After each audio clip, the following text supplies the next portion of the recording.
for us on this particular one. Kenneth, good morning. Thank you for joining us. Yes, good morning to you all. Mr. Delekin live here in Soroti City.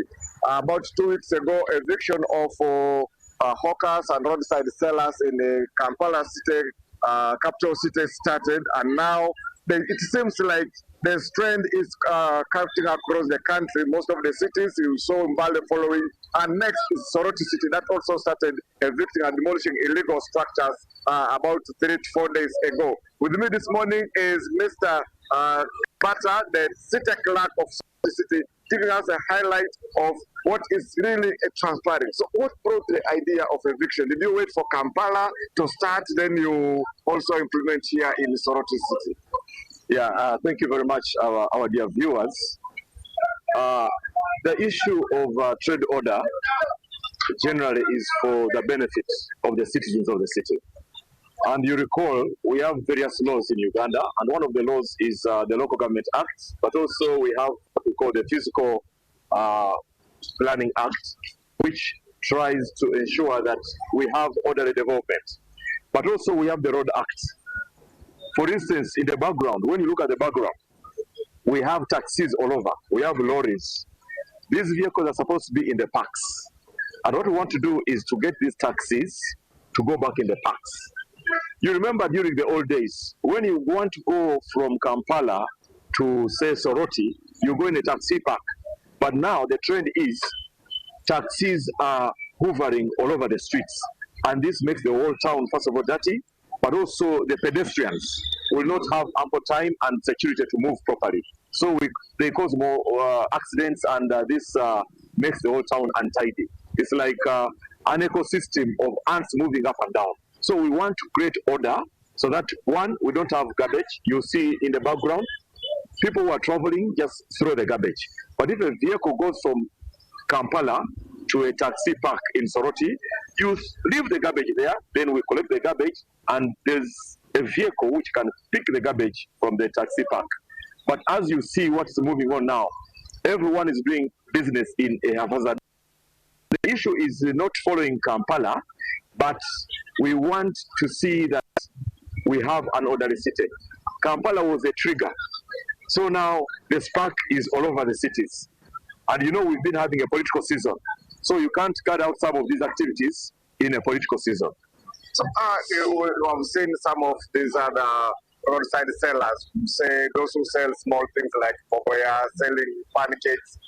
You're telling them to go to the market, and they say in the main market there is no space. The space is all on the upstairs. How can somebody in the capital of say 100,000 and below go upstairs, and they're saying the rent is a bit higher? Yeah, thank you very much for that question. Currently, Soroti City has the main market, which was built under Matip. That's the biggest market we have. But also we have markets all over.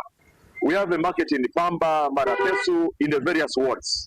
Now, what we are trying to share or advise our vendors and those who are selling on streets, we still have space in those markets. Actually, what has happened, people who are given space in the main market and these other markets have decided to leave the markets and come and sell on the streets. Now, what we are trying to share with them is the clients, the customers will find you there. When you look at the main market, you will find that most of the spaces, especially fresh vegetables, those persons have left these spaces. But when they go back, you will not see the kind of rubbish. Because right now, when they bring the matoke and the ripes from these other villages, say Katakwi, they remove the residues and they leave them here. But in the market, we shall be ordered and we shall control the garbage. I see still you talked about taxis, and you're not talking about the buses. Soroti currently doesn't have the bus park. Today, for the past like 20 years, the bus park is under construction. Yeah. Where you are taking the buses to load from is muddy. Actually, if I'm traveling to Kampala, I can't go and load from there because my shoes will get stuck on the mud. So what remedies do you have for the buses? Where will they load from? There is no toilet facility. So what happens? Oh yeah, thank you very much. Indeed, you're right. Currently, our buses load from the streets, and which is totally against the traffic regulation, but also it is a hazard to the pedestrians. So what we are doing, we want to revamp the old bus park. We are going to put a chain link. We are going to have a proper layer which does not emit dust. We shall use lime and maram, so that even the clients who come to board these buses will not have their shoes dirtied. So that's what we are doing. But also for the toilet, we have shared with the division authorities.